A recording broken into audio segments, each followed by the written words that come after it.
Hello everyone, welcome back to my YouTube channel. কি অবস্থা সবার? আশা করি সবাই ভালো আছো।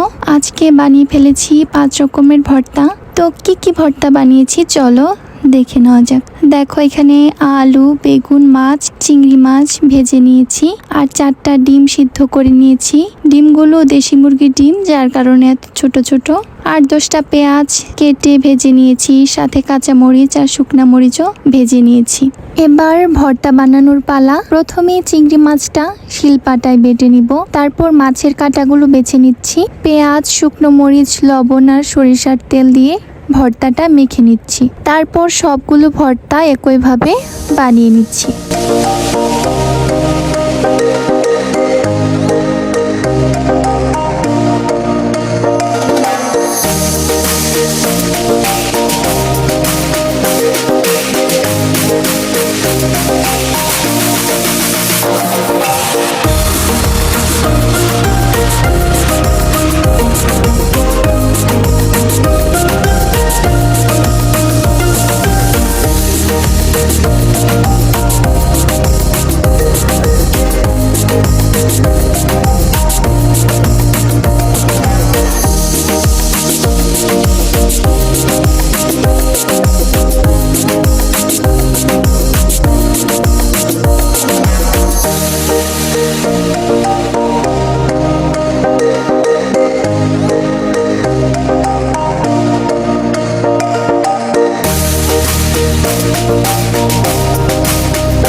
এই তো সবগুলো ভর্তা বানানো শেষ। তারপর জামাইকে খাইতে দিলাম। জামাই খেয়ে তো অনেক খুশি। এরকম কয়েক পদের ভর্তা দিয়ে গরম গরম ভাত খাইতে যে কি শান্তি লাগে। তো আজকের ভিডিও এখানেই শেষ করছি। আমার ভিডিওটি ভালো লাগলে ভিডিওটিতে একটি লাইক দিবেন এবং আমার চ্যানেলটি সাবস্ক্রাইব করে পাশে থাকবেন। ভালো থাকবেন সবাই, টাটা।